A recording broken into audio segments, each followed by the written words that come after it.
नमस्कार, मी सूरज बागडे. जय महाराष्ट्र चॅनलच्या पाऱ्यावरच्या गप्प्यामध्ये आपल्या सगळ्यांचे स्वागत. सध्या मी आहे भंडाऱ्यातील लाखनी तालुक्यातील जेवनाळे ह्या गावी. ह्या गावामध्ये जे गावकरी आहेत ते आपल्या मतांचे विचार आदान प्रदान करत असतात. आणि तुम्ही बघू शकता की सध्या ते मी एका गावामध्ये आहे, जेवनाळ्याच्या एका गावामध्ये आहे. इथं नागरिक आहेत जे सध्याच्या गावातील जे समस्या आहेत त्याच्यावर विचाराचं आदान प्रदान घेत असतात. काही महिला वर्ग पण आहेत, ते पण इथं जे आपले मत आहेत ते सुद्धा आता विचार घेत असतात. काय त्यांच्या गावातील मूळ समस्या ते आपण त्यांच्याशी जाणून घेऊया. दादा, सध्या आता काय आहे? सध्या शेतीचा माल काय सुरू आहे गावात? आता सध्या शेतीची रोवणी चालू आहे आणि पाऊस पण बरा आहे, पण काही काही कोरडवाहू असं क्षेत्र आहे का तिथं पाणी बरोबर नाही, त्याच्यामुळे त्यांची रोवणी सुद्धा थांबलेली आहे. कारण जून महिन्यामध्ये धान उत्पादक शेतकरी हा 6-7 तारखेला म्हणजे मृगाच्या नक्षत्रामध्ये परा भरत असतो, म्हणजे रोपं टाकत असतो आणि जुलै महिन्यात त्याचा 20-21 दिवसामध्ये त्याची रोवणी व्हायला पाहिजे. परंतु यावर्षी 1-1.25 महिना पाऊस लेट झाल्याने धानाची रोवणी नाही झाली. त्याच्यामुळे त्याचा दुष्परिणाम एवढा होणार आहे की शेतकऱ्याचं उत्पन्न कमीच होणार आहे. अशा पद्धतीने शेतकऱ्याच्या बऱ्याच समस्या आहेत. दुसरी एक समस्या शेतकऱ्याची अशी की आता जे अहिल्याबाई पुण्यश्लोक होळकर योजना, कर्जमुक्ती योजना सरकारने राबवली, पण जो नियमित शेतकरी म्हणजे कर्ज फेडणीवाला शेतकरी आहे त्यांना प्रोत्साहनपर 50,000 म्हणतात.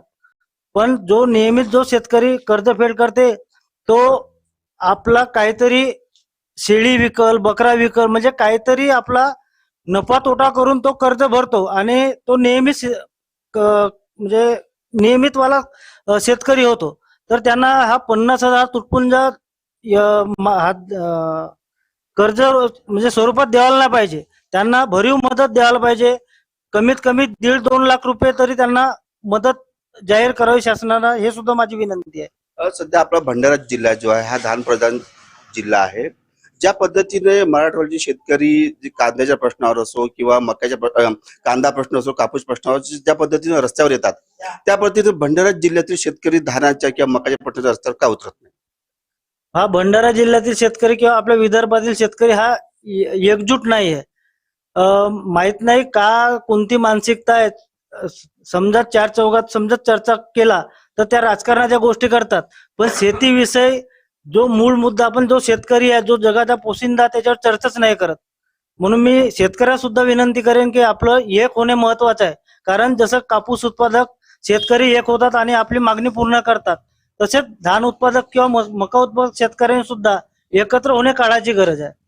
तर नक्कीच इथे गावकरी आहेत आपल्यासोबत. अजून दुसऱ्या विषयावर आपण त्याच्याशी बातचीत करूया. दादा, सध्या आता गावातील जे मूळ समस्या आहेत, आरोग्याचे असो, रोजगार असो, तुम्हाला काय वाटते गावामध्ये रोजगारची समस्या जाणवतात का? हो, आमच्या गावामध्ये रोजगारची समस्या जाणवतात आणि लाखनी तालुक्यामध्ये MIDC ची कंपनीची सुरुवात केली पाहिजे. जशी भेल कंपनी आहे, ते भेल कंपनी सुरू केला पाहिजे आणि आमच्या गावामध्ये ग्राउंडची व्यवस्था केली पाहिजे. ज्या पद्धतीनं MIDC आहेत, गावातील जे युवक आहेत ते बाहेर जिल्ह्यामध्ये कामासाठी जातात, तुम्हाला काय वाटतं? हो, ते गोष्ट बरोबर आहे, पण आमच्या गावामध्ये खूप शिकलेले मुले आहेत, त्याच्यामुळे लाखनीमध्ये झाली तर भरपूर व्यवस्था चांगली होईल. तर इतर पण काही आपण मुद्दे आहेत त्यांच्याविषयी पण जाणून घ्या. इथे काही महिला वर्ग आहेत त्यांच्याशी बातचीत करायला प्रयत्न करूया. ताई, मला एक सांगा की सध्या आता शिक्षण प्रणाली जी आहे ती सध्या ढासळलेली दिसते आहे आणि गावातील शाळेची काय मुख्य समस्या आहे? गावातील शाळेमध्ये आमच्या गावामधील शाळा ही गुणवत्तेदार आहे आणि शाळेमध्ये विद्यार्थी जे आहेत ते बाहेरून येणारे विद्यार्थी आहेत आणि शासन शिक्षकच भरती करत नाही. म्हणजे आमच्या गावामध्ये DED BEd विद्यार्थी आहेत, परिसरामध्ये आहेत, पण TET ची एक्झाम होत नाही आणि झाली तर त्यात ती रद्द होते, कारण काहीतरी ते पेपर फुटतात आणि त्या रद्द होतात. त्यामुळे आज जो तरुण वर्ग आहे तो बेरोजगार झालेला आहे. काही लोकांचे ITI झालेले आहेत आणि तेही विद्यार्थी तेही मुलं बेरोजगार आहे, कारण इथे आपल्याला MIDC ची सोय नाही आहे. मागाच्या शासन काळामध्ये मला वाटते 2014च्या आधी प्रफुल्लभाई पटेल यांनी आपल्यासाठी भेल हे आणलं आणि नंतर सरकार येऊन ते बंद झालं. आता पुन्हा हे युतीमध्ये एकत्रच आहेत. मग त्यांनी आता ते सुरू करावं आणि ह्या ठिकाणी जिथं मला वाटतं आमच्या नुसता एक तालुक्यामध्ये 103 गावं आहेत, असे इतर तालुके मिळून मला तरी वाटते 200-400 गावं असतील. तर एवढे मुलांना काम मिळू शकते त्या ठिकाणी. ज्या पद्धतीने की जी शिक्षण प्रणाली आहे, शाळेमध्ये शिक्षक नाही आहेत, विद्यार्थी आहेत पण शिक्षक नाही आहेत, त्याबद्दल काय सांगा? शिक्षक नाही आहेत, तर ती आमची एक कसरत होत आहे गावकऱ्यांची, की आम्ही आंदोलन केलं होतं 30 तारखेला. त्या आंदोलनामध्ये आम्हाला सांगितलं की स्वयंसेवक शोधावं, पण स्वयंसेवक आम्ही शोधलो तर त्यांना गुणवत्तेदार शिक्षण देता येईल असं नाही. म्हणून आम्हाला जे DED BEd झालेले आहेत ते शासनाने घ्यावं, त्यांची परीक्षा घ्यावी आणि आम्हाला लवकरात लवकर शिक्षक मिळवून द्यावं. ग्रामीण क्षेत्रातील विद्यार्थी जे आहेत ते शहरामध्ये शिक्षणासाठी जात असतात, तर गावामध्ये पण शिक्षणाची सोय अत्युत्तम असायला पाहिजे तुम्हाला वाटतं? हो, अतिउत्तम असायला पाहिजे, कारण आम्ही शेतावर अवलंबून आहोत आणि आम्ही आमचे लेकरं जर बाहेर पाठवलो तर आम्ही काय खावं आणि लेकरांना काय पाठवावं ही समस्या आम्हाला भेडसावत असते. आणि त्या म्हणजे तरी आम्ही आपल्या मुलांना बाहेर शिकवायला पाठवतो. याच्यामध्ये आम्ही कर्जबाजारी होत चाललेलो आहोत आणि एक वेळ अशी येईल की आम्हाला शिकवता शिकवता कर्जाच्या ओझ्याखाली येऊन आम्हाला आत्महत्या करावी लागेल, अशी परिस्थिती आमच्यावर येऊ शकते. तर हे जे शिक्षण प्रणालीवर सध्या बोलत आहेत, इतर काही युवक आहेत गावामध्ये, त्यांच्याशी अजून बातचीत करण्याचा प्रयत्न करूया. सध्या जे शेतकरी आहे, जे युवा वर्ग आहे तो शेतीकडे वळलेला आहे. दादा, सध्या तुम्ही एक युवक आहात, गावामध्ये रोजगार नाहीये, तुम्ही शेतीकडे वळलात, काय सांगा? आपली शिक्षण प्रणाली ही चुकीची ठरलेली आहे. त्याच्यावरती चिंतन करणे काळाची गरज आहे आणि शासन सर्वच युवकांना नोकरी पुरवू शकत नाही. त्यामुळे मला शेतीकडे वळावं लागलं. शेती हा मार्ग आपला परंपरागत चाललेला व्यवसाय आहे आणि बऱ्याचशा 70% लोकांचा, ग्रामीण लोकांचा उदरनिर्वाह हा शेतीवर होतो आहे. आपली अर्थव्यवस्था सुद्धा ही जवळपास 50% आपल्या शेतीवर चालतो आणि 72% अर्थव्यवस्था ही शेती आधारित उद्योगांवर आहे. त्याच्यामुळे शेती उद्योग हा खूप मोठा उद्योग आहे आणि शासनाने शेती उद्योगाकडे लक्ष देऊन शेतकऱ्यांची समस्या आणि आपल्या शेतकऱ्यांच्या मुलांची समस्या, शाळेतील आपल्या जिल्हा परिषदेच्या शाळा असतील, आपला शेतकरी हा मोठ्या शाळेमध्ये आपल्या मुलांना शिकवू शकत नाही. आपल्या जिल्हा परिषदेच्या शाळा वाचल्या पाहिजेत म्हणून आपल्या गावातील लोकांनी एक आंदोलन उभारलं आहे. आता आपल्या गावातील लोकांनी आंदोलन उभारलं, आपली शाळा वाढवण्याचा प्रयत्न केला आहे. मागील 4-5 वर्षापासून स्वतः गावातील लोकांनी स्वयंसेवक नेमून शाळा वाचवलेली आहे.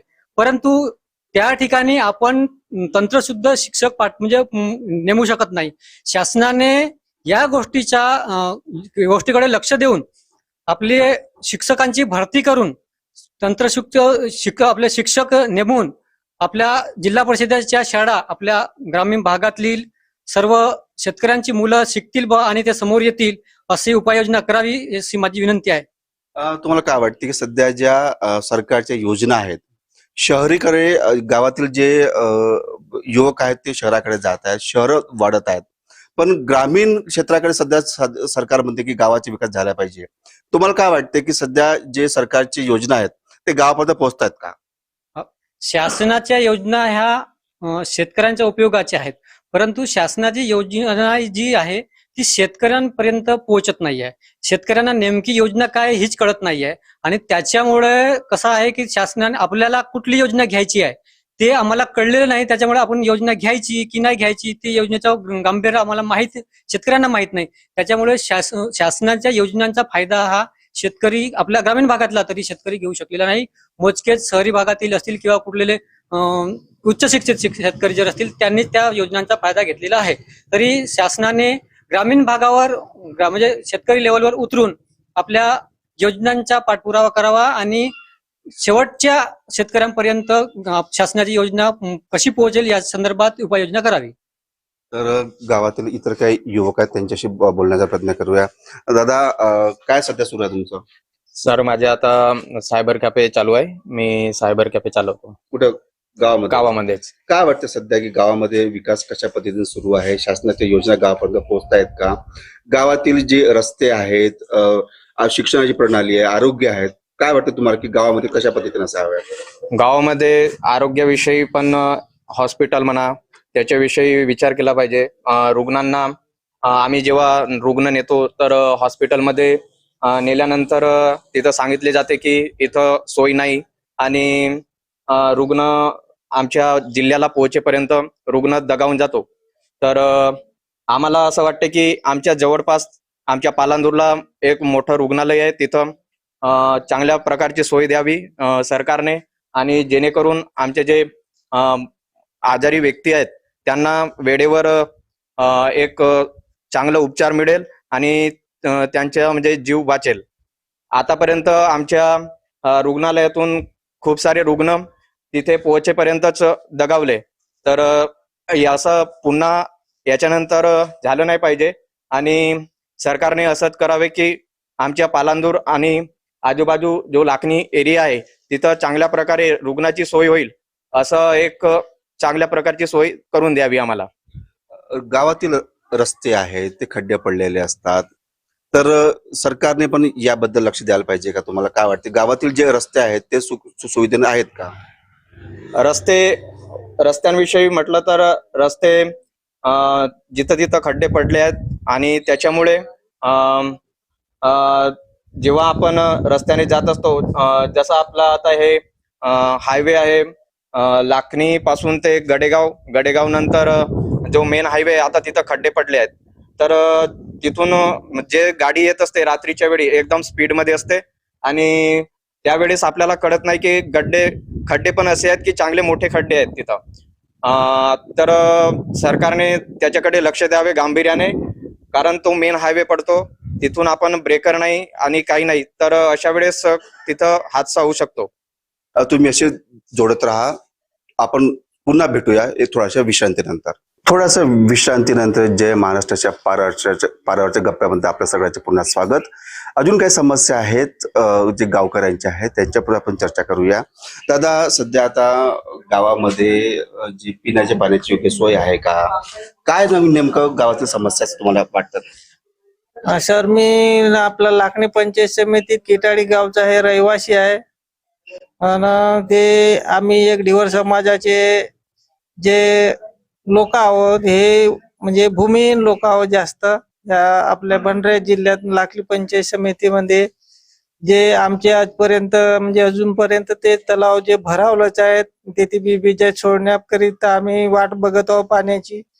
ते पाणी आजपर्यंत पळालंच आहेत बराबर. शेतमध्ये पाणी आमच्या तलावात येण्यात म्हणजे अजून बाकी आहे. अजून ज्या पद्धतीने पाऊस पडायला आहे, तर अजून तुमची काही पेरणी रोवणीला सुरुवात व्हायची आहे का? म्हणजे तुम्ही जे मच्छीमार जे काम करतात त्याच्यात अजून पुरेसा पाणी नसल्यामुळे तुमच्या व्यवसायावर काय परिणाम पडत आहे का? हो, आमच्या व्यवसायावर म्हणजे जे पावाची, 1.5 पावाची किंवा अर्धा किलोची जे मच्छी आजपर्यंत व्हायची 1-1.5 महिन्यात, ते पर्यंत अजूनपर्यंत आम्ही पर्यंत सोडायलाच आहेत मच्छी बीज आहेत. आणि तो आम्हाला बरोबर बीज आहेत भेटत नाही. एकच रंगाचे बीज आहेत भेटते आपला शिमणी बांधला, तर ते आम्हाला 2-4 रंगाच्या बीज आहेत व्हायला पाहिजेत. तर किती तुमच्या उत्पन्न निघतोय ह्या सध्या? आता तो आमच्या ते शेत तलाव आहे त्या शेत तलावावर अवलंबून आहेत. जे आता सध्या तुम्हाला किती एकर शेती आहे? आमच्याकडे शेती नाही, आम्ही भूमिहीन लोक. आमची शेती म्हणली तर ते तलाव. अच्छा, तलावावर तुमचे जीवन, मच्छीवर तो तुमचा व्यवसाय आहे. तर इतर अजून काही नागरिक आहेत त्यांच्याशी बोलूया. काका, सध्या आता जे शेतीसाठी जे कृषीमधून जे तुम्हाला हे मिळते आहे, त्याबद्दल काय सांगाल? आता ह्या 1 वर्षाच्या 2 वर्षाच्या पहिले 1,000 काही रुपयाला ग्रोमर मिळत, आता डबल किमतीने वाढ झाली आहे. त्याच्यामुळे शेतकरी धोक्यात आलेला आहे आणि जे आता हे पांधन रस्ते आहेत, हे रस्ते निरून झाले, काही काही ठिकाणी गड्डे पडले. हे रस्ते बरोबर जावाला येवाला अडचण जात आहे. आणि जसं 2 तास लागायचे ते 3 तास लागते वावरात शेतात जायला. धीरे धीरे चालावं लागते. त्याच्यामुळे तो थोडा त्रास होत आहे. आणि हे पांधन रस्ते अरुण झाले आहेत. तर डबल ट्रॅक्टर न्यायचा असला तर ते ट्रॅक्टर जात नाही, अडचण होत आहे. सरकार तर बोलत आहे की पांधन रस्ते जे आहेत ते दुरुस्त करण्यात येत आहेत. पण ते आपल्या इकडे हे अरुण रस्ते झाले आहेत. डबल रस्ता असं डबल गाडी जायची असली ती जात नाही आहेत. आणि ते थोडा वेळ थांबावं लागतं तिथं, अर्धा तास पाऊण तास. आणि मग नंतर ते क्रॉसिंग करावं लागते आणि नंतर आपापल्या कामाला जावं लागते. एवढी त्रास होत आहेत. गावामध्ये पिण्याच्या पाण्याची काय सोय आहे? पिण्याच्या पाण्याची चांगली सोय आहे आता सध्या. आरोचा पाणी आहे, सर्व गोष्टी व्यवस्थित आहेत. पिण्याच्या पाण्याविषयी काही आहे, व्यवस्थित काम आहे. गोड पाणी मिळते गावात? हो, गोड पाणी मिळत आहे. आणि जे गावातील जे ग्रामपंचायत आहे ते कशा पद्धतीने काम करते? ती ग्रामपंचायत आता चांगला व्यवस्थित काम करत आहे सध्या. आणि बऱ्याचशा सुविधा ग्रामपंचायतमध्ये राबवल्या आहेत. आणि त्या सुविधा चांगल्या राबवल्या आहेत, व्यवस्थित आहेत. गावातील जे काही युवक आहेत ते बाहेरगावी शिक्षणासाठी जात आहेत, रोजगारासाठी जात आहेत, एक पालक म्हणून तुमची काय वाटतं? ती आता जात आहेत, त्यांना थोडासा त्रास होत आहे. म्हणजे कसा, हे आपले जिल्हा परिषद वाले शाळा आहे, ते आपल्या गावी शिकल्या पाहिजेत, दूर झाले गेले नाही पाहिजेत. आणि आपली गावच्या शाळा चांगली व्यवस्थित राहिल्या पाहिजे. गावोगावीच जिल्हा परिषद आहेत, त्यांना थोडासा कमतरता आहे टीचर लोकांची आहे, त्यांना सुविधा करून द्यावाच आहे. जे शेतीसाठी जे सध्या आता बोगस बियाणे मिळत आहेत त्याबद्दल काही आळा घालायला पाहिजे वाटतं का? हो, त्या बोगस बियाणे आहेत त्यांना थोडासा सुधारणा केली पाहिजे. आणि कास्तकाराला चांगला बीज मिळाल्या पाहिजे. सध्या आता पाणी किती पडत आहे शेतीमध्ये? सध्या आता रोवणी सुरू आहे, काही भागामध्ये पाणी आहे, काही भागात पाणी नाही आहे, त्यामुळे शेतकरी सध्या चिंतेत वाटते का? हो, आता पाण्याची कमतरता आहे. आता थोडा 2 दिवस झाले पाणी चांगला येत आहे. आणि पहिले पाण्याची कमतरता बहुत होती, आता थोडीशी कमी झाली आहे. तर रोवणे व्हायला आहेत. रोवणी व्हायला आहे. व्हायला आहेत, रोवणे व्हायला आहेत. म्हणजे काही भागामध्ये रोवणी सुरू आहेत, तुमच्या भागामध्ये सध्या रोवणी सुरू व्हायला आहेत. हा हा, रोवणे व्हायला आहेत. अजून पाण्याची अजून कमतरता आहेत. काही खड्डे बड्डे आहेत आपले, त्यांचे रोवणे व्हायला आहेत.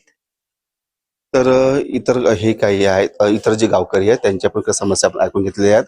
ह्या गावातील जे प्रथम नागरिक आहेत, सरपंच आहेत, गावामध्येच्या जे गावामध्ये ज्या ग्रामपंचायत आहे ते गावातील लोकांच्या समस्या जाणून घेण्यासाठी सरपंच सुद्धा इथे बसलेले असतात. त्यांच्याशी आपण बातचीत करूया. ताई, का सध्या आता गावाच्या विकासासाठी ग्रामपंचायत कशा पद्धतीने काम केलेले आहे? मी गावातील प्रथम नागरिक बोलत आहे. आम्ही गावामध्ये आपल्या ग्रामपंचायत मार्फत ज्या योजना येतात त्या शाळेत शिक्षण, आरोग्य आणि पाणी याची व्यवस्था करतो. नाल्यांना कव्हर वगैरे, गाव म्हणजे गल्ल्या गल्ल्यात सिमेंट रस्ते. आमच्या शाळेत एकूण 270 विद्यार्थी आहेत. आणि शाळेला आम्ही ग्रामपंचायत मार्फत नेहमी आम्ही वेळोवेळी म्हणजे ज्या आवश्यक वस्तू राहतात, जे आवश्यकता असते त्यांची पाठपुरावा करत असतो ग्रामपंचायत मार्फत. आणि आपल्या गावाला शिक्षक नाही आहेत आणि शिक्षक नसल्यामुळे आमच्या विद्यार्थ्यांचे नुकसान होत आहे. आम्हाला शासनाला एवढी विनंती आहे की सर्व काही बरोबर आहे गावामध्ये, पण शिक्षणासाठी आपल्याला शासनाने शिक्षक द्यावा ही शासनाला मी नम्र विनंती करत आहे. आरोग्याचे काय आहेत? जे आरोग्याचे जे समस्या असतात त्यासाठी तुम्हाला शहराकडे धावावं लागते. ग्रामीण क्षेत्रामध्ये कशा पद्धतीने सुधारणा केलेली आहे? आरोग्य वगैरे, आरोग्यासाठी आमचे जे उपकेंद्र आहे या उपकेंद्रामध्ये व्यवस्था होते, औषध पाणी सर्व मिळतो. तरी पण जे जास्ती समस्या असला, डिलिव्हरीची पिरियड असला, आम्हाला वेळोवेळी अँब्युलन्स नाही मिळत. आम्हाला पोरा PHC ला पाठवा लागतो आपल्याच ऑटो करून किंवा काही स्वखुशीने. आणि पोरा PHC ला पाठवल्यानंतर मग ते नंतर PHC मधून नंतर समोर भंडाऱ्याला रेफर करतात. आणि पण खूप त्रास होतो आमच्या त्या PHC साठी. म्हणून शासनाने आमच्या PHC कडे लक्ष देऊन आमच्या PHC ला एक अँब्युलन्स वगैरे लवकर व्यवस्था करावी एवढी मी शासनाला विनंती करते. रोजगाराच्या कशा पद्धतीने तुम्ही संधी उपलब्ध करून दिल्यात गावामध्ये? गावात रोजगार हमी मार्फत आम्ही रोजगार प्रत्येक वर्षी आपल्या पांधन रस्ते वगैरे करतो. तरी पण एक पांधन रस्त्याची आम्हाला समस्या आहे. आमचे ते किरणापूर हे रामदास किरणापुरे त्यांच्या शेतापर्यंत जो उर्वरित भाग आहे तो पांदन रस्ता पूर्ण झाला पाहिजे. आणि शेतकऱ्यांना तेवढा रस्ते झालेच आहेत, पण आता काही काही ठिकाणी पांदन रस्ते अजून अपुरेच आहेत. पुरे आहे. हो, अपुरेच आहेत. ताई, सध्या आता रस्त्याची फार समस्या जाणवत आहे. शहरापासून ग्रामीण क्षेत्रामध्ये पोहोचण्यासाठी रस्ते अद्यापही बनलेले नाही आहेत का सांग? आमच्या विद्यार्थ्यांना जाण्यासाठी रस्ते चांगले नसल्यामुळे, रस्ते अपुरे असल्यामुळे, मध्येच गड्डे असल्यामुळे आणि विद्यार्थी बाहेर जातात तालुक्याच्या ठिकाणी म्हणा, जिल्ह्याच्या ठिकाणी, तर अशा ठिकाणी जाताना त्यांना म्हणजे बसची व्यवस्था नाही आहे. म्हणजे पासेस मिळत नाही, कारण बसच नाही तर पास कुठून मिळणार. मग त्यांना जो भूदंड बसतो तो खूप जास्त असतो, त्यामुळे त्या विद्यार्थ्यांचा शैक्षणिक नुकसान फार होत असते. जे ग्रामीण क्षेत्रातून विद्यार्थी जे आहे ते शहराकडे जात असतात, जाण्यासाठी काय सुविधा असते का त्यांना? जाण्यासाठी सुविधा म्हणजे हे ऑटो वगैरेनीच जातात. कुठलं असं जोही वाहन मिळेल त्यांना, कोणाला मदत मागून जात असतील किंवा मग ऑटो वगैरे असतील, खाजगी वाहनाने ते लोक जातात. तर इतर काही अजून समस्या आपण जाणून घ्यायचा प्रयत्न करूया. गावातील इतर काही समस्या आहेत, रस्ते असो, पाण्याची समस्या असो आणि विजेची समस्या असो, ते पण आपण जाणून घ्यायचा प्रयत्न करूया. दादा, सध्या विजेच्या काय समस्या आहेत गावामध्ये? विजेच्या समस्या म्हणजे शेतकऱ्यांना लाईट बरोबर नाही मिळत आहे, त्याच्यामुळे एकतर पाणी पण पडत नाही आहे आणि पाणी न पडल्यामुळे जे रोवणीला पाणी लागते त्याच्यामुळे रोवणी करायला लेट होत आहे. आणि विजेची समस्या आणखी की लाईट बिल खूप येत आहे. लाईट बिल एवढे वाढून येत आहे की सरकारने याचा विचार करायला पाहिजे. महिन्याला 1500, 1600, 2,000 बिल हे काय आहे सरकारचे? शेतकऱ्याला बिल भरणे आणि गॅस ह्या दोन म्हणजे महत्वाच्या गोष्टी रोजच्या जीवनकाळाच्या रोजच्या गोष्टी ह्या एवढ्या महाग करतील तर आमच्या गरीब माणसाने जीवन कसे जगायचे हेच आता आमच्या पुढे खूप मोठा प्रश्न निर्माण झालेला आहे. आणि याच्यामुळे जेव्हा आम्ही मग शिक्षण आणि वरून आता खात एवढा महाग केलेला आहे की आम्ही जर खात घ्यायला गेलो तर कर्ज करून खात घ्यावं लागते. आणि जर समोर चालून धान वगैरे बरोबर फसल जर झाली नाही तर तो बोजा आमच्या अंगावर चढतो. आणि त्यानंतर समोरचे जीवन जे आहे ते शेतकऱ्यासाठी खूप विस्कळीचे झालेले आहे. तर सरकारने याचा विचार करायला पाहिजे. महागाई खूप वाढवली आहे, महागाईचा विचार केला पाहिजे. आणि आमच्या शेतकरी बांधवांना, गोरगरीब लोकांना याच्यापासून आम्हाला थोडं म्हणजे एक सांत्वना तरी द्यायला पाहिजे की हे बिल आणि गॅस आणि हे जे खत आहेत यांची जे क्वांटिटी म्हणजे जे किंमत आहे ते कमी करायला पाहिजे. ग्रामीण क्षेत्रापर्यंत जे आहे वीज आहे ते नियमित पुरत नाही आहे, येत नाही आहे, त्यामध्ये ग्रामीण लोकांच्या फार समस्या असतात. हो, आणि वारंवार लाईट जात आहे आणि त्याच्यामुळे आमच्या ग्रामीण क्षेत्राला पण खूप म्हणजे त्रास होत आहे. त्याच्यामुळे आमचे धान म्हणा किंवा आमचे रात्री धानाला पाणी बरोबर होत नाही आणि त्याच्यामुळे आपलं पाणी बरोबर पडत नाही. आणि पाणी बरोबर पडत नसल्यामुळे लाईट बरोबर नसल्यामुळे आमच्या धानाचं नुकसान होतो आणि धान पिवळे पडत आहेत. शेतामध्ये सध्या आता जनावर जे आहेत, बिबट असो, वाघ असो, अस्वल असो, हे सध्या खूप प्रमाणामध्ये गावाकडे येत आहेत. त्याचं महत्वाचे म्हणजे सरकारने जंगलतोड खूप सुरू केली आहे आणि जंगलतोडीमुळे जे जनावर आहेत ते आता गावाकडे धाव घेत आहेत. तर सरकार हे जो निसर्गाशी खेळ खेळत आहे या सरकारने निसर्गाशी खेळ खेळणे बंद केलं पाहिजे आणि जंगलतोड कमी केली पाहिजे. आणि स्वतःच जे हे आहे ते स्वतःच्या आपल्या हितासाठी आपल्या निसर्गाशी खेळणं बंद केलं पाहिजे.